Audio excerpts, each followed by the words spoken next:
اس نے مضبوطی سے دستہ دونوں ہاتھوں سے تھام لیا۔ میرے خدا، علمی نفسیات کی روز سے انسان جو سوچتا ہے وہ اسے خواب میں آتا ہے، لیکن اس نے سب کچھ کبھی نہیں سوچا جو کل رات خواب میں ہوا تھا۔ اسے ایک ایک منظر، ایک ایک لمحہ تفصیل سے یاد تھا، اتنی تفصیل سے کہ اسے اس کے بارے میں سوچتے ہوئے بھی شرم آ رہی تھی۔ ظاہر کی گرم جوشی، اس کی خودسپردگی، یہ سب کوئی بھولنے والی چیز نہیں تھی۔ وہ سوچنے میں مصروف تھی۔ پر فون کی گھنٹی بجی، فون لاؤنج میں رکھا تھا، البتہ اس کا ایک ایکسٹینشن امی ابو کے کمرے میں تھا۔ شہناز کے کمرے میں ایکسٹینشن نہیں تھا۔ ماں نے دروازے پر دستک دی۔ شہناز باہر آؤ، سعدیہ کا فون ہے۔ امی آئی۔ وہ لپک کر اٹھی، امی اسے ریسیور دے کر نماز پڑھنے چلی گئی۔ کیا حال ہے شینو جان؟ سعدیہ نے کہا۔ اب تو اللہ کا شکر ہے، اس نے جواب دیا۔ تو کیسی ہے؟ جیسی کل تھی۔ سعدیہ بولی، بڑے افسوس کی بات ہے، تو نے بیچارے ہیرو کا حال احوال ہی نہیں معلوم کیا جو صرف تیری وجہ سے اس حال کو پہنچا۔ میری وجہ سے کیوں؟ اس نے ذرا ناراضی سے کہا۔ اگر خدا نہ خواستہ تیرے ساتھ ایسی صورتحال ہوتی تو وہ تیری مدد بھی کرتا، پھر کیا وہ تیرا ہیرو ہوتا؟ سعدیہ کھنسے آ گئی۔ ارے نہیں، تو برا مان گئی، میرا مطلب تھا کہ اس بیچارے کو فون کر کے اس کا احوال ہی معلوم کر لے اور شکریہ بھی ادا کر دے۔ تم میں اس کی زیادہ ہی فکر ہے کچھ۔ شہناز کے لہجے میں طنز تھا، اور مجھے اس کے فون نمبر کا الہام نہیں ہوا ہے۔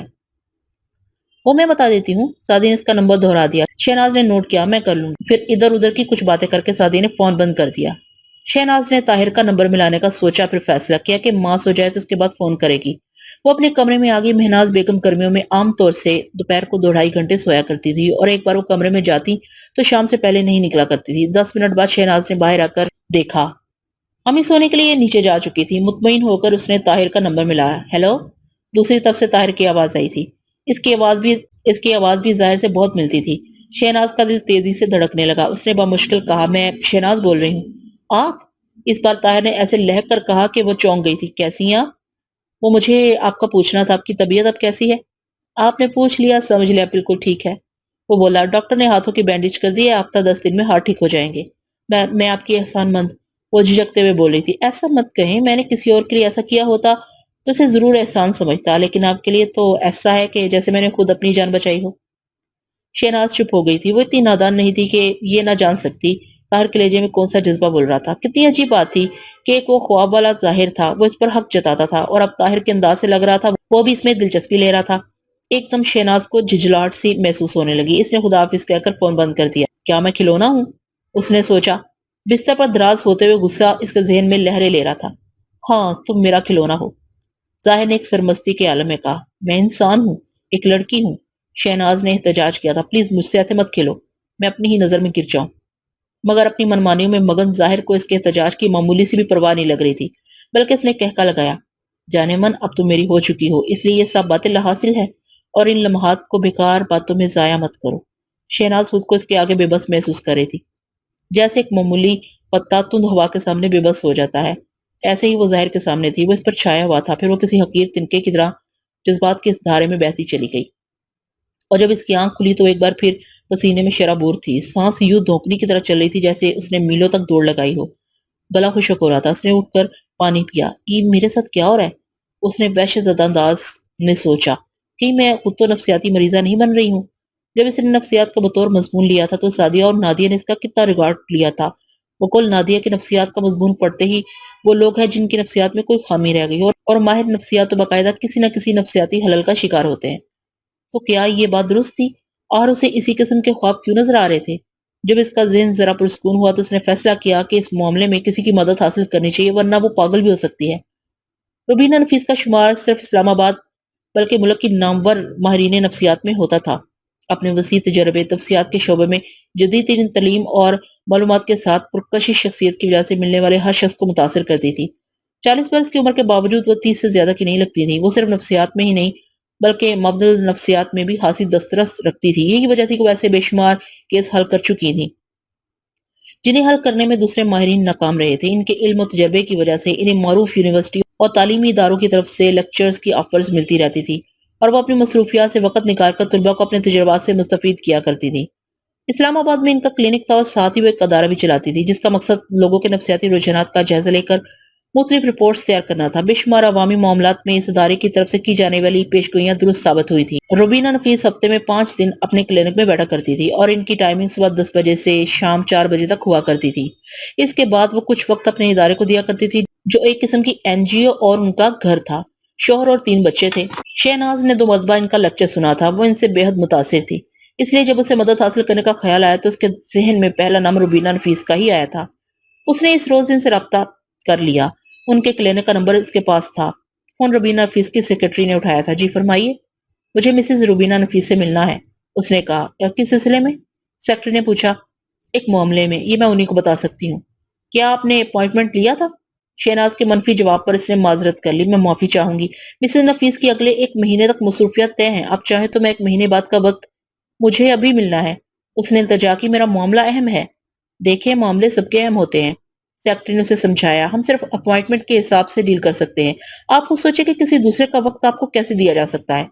اچھا پلیز آپ مسز روبینہ نفیس سے میری بات کرا دیں۔ اگر انہوں نے انکار کیا تو پھر میں اصرار نہیں کروں گی۔ شہناز کے لہجے میں ایسی التجا تھی کہ سیکرٹری انکار نہ کر سکی۔ 1 منٹ پہلے مجھے ان سے پوچھنا پڑے گا۔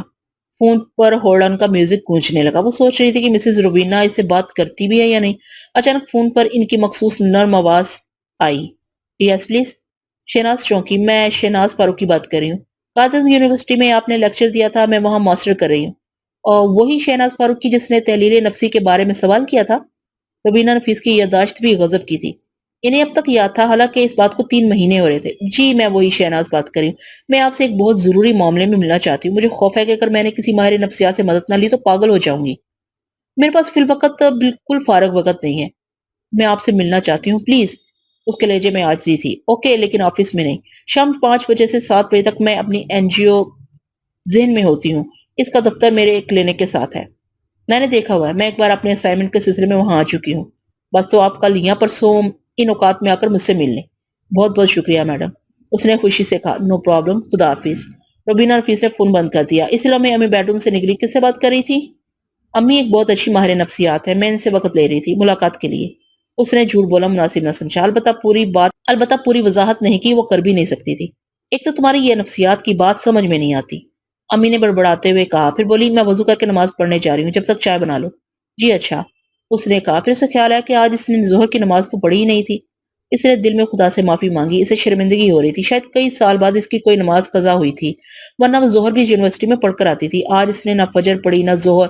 اس نے جلدی سے چائے کا پانی رکھا۔ جب تک پانی ابلتا اس نے بھی جا کر وضو کیا، پھر آ کر چائے تیار کی، امی کے لیے پیالی میں نکال کر لان میں رکھائی۔ پھر اس نے وہیں لان کی گھاس پر جائے نماز بچھا کر عصر کے ساتھ ظہر اور فجر کی قضا بھی پڑھی۔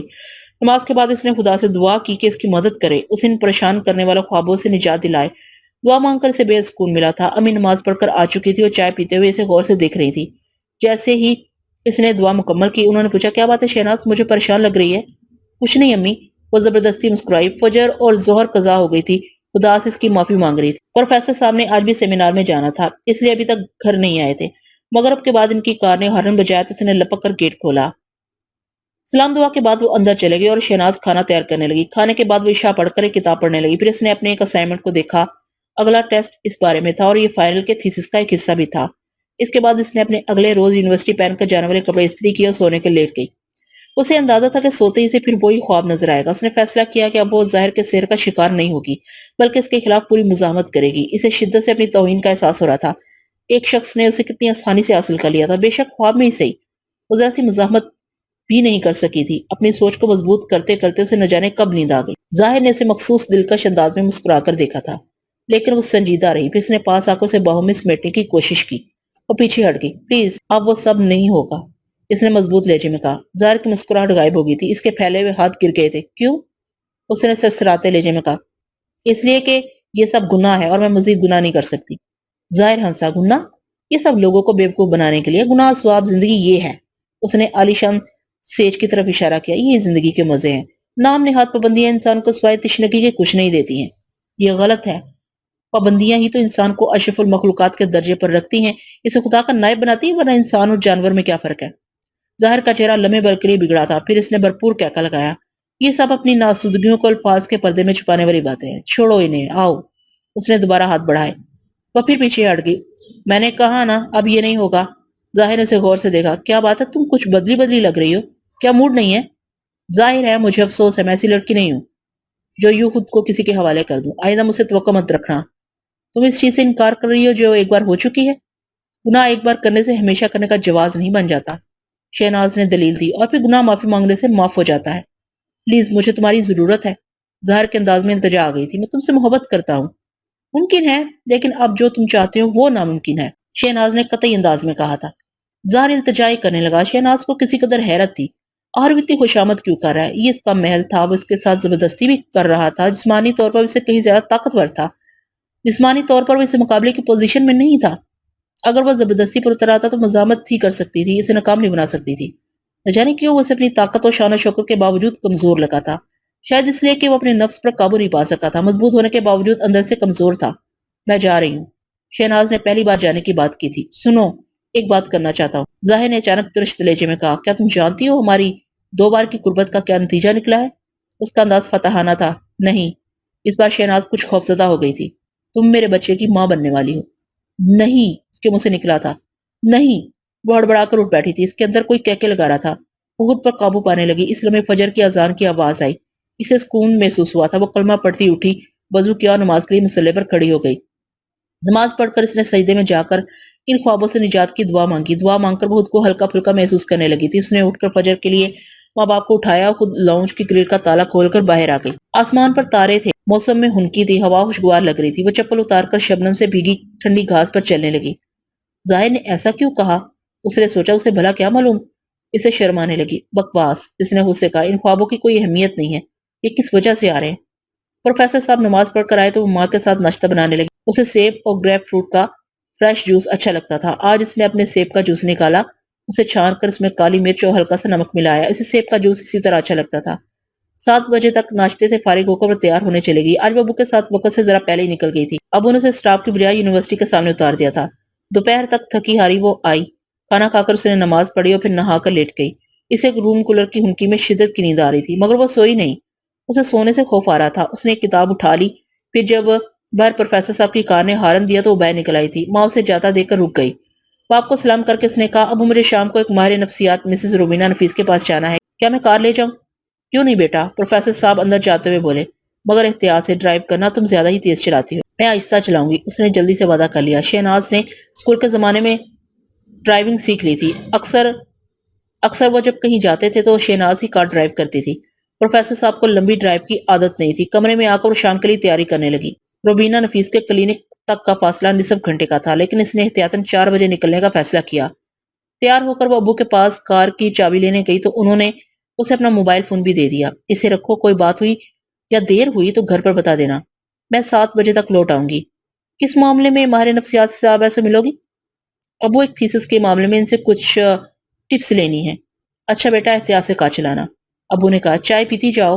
ماں نے اسے پکارا، اتنی گرمی میں دل نہیں چاہ رہا۔ اس نے جواب دیا، واپس آ کر پی لوں گی۔ وہ باہر نکلی تو چلچلاتی دھوپ تھی، مگر 10-15 منٹ میں موسم بدل گیا۔ تیز آندھی آئی، پھر چاروں طرف سے کالے بادل گھر کر آنے لگے، اور جب وہ ذہن کی عمارت کے سامنے پہنچی تو موسلا دھار بارش ہو رہی تھی۔ اس علاقے کے رہنے والوں کے لیے یہ کوئی خاص بات نہیں تھی۔ اس نے اگوی نشست پر پڑی چھتری اٹھائی اور کار پارک کر کے باہر نکل آئی تھی۔ اندر ریسیپشن پر ایک خاتون تھی، اس نے انہیں روبینہ نفیس کے اپائنٹمنٹ کے بارے میں بتایا تھا۔ آپ انتظار کریں، وہ 5 منٹ تک آئیں گی۔ 5 بجنے میں 20 منٹ تھے۔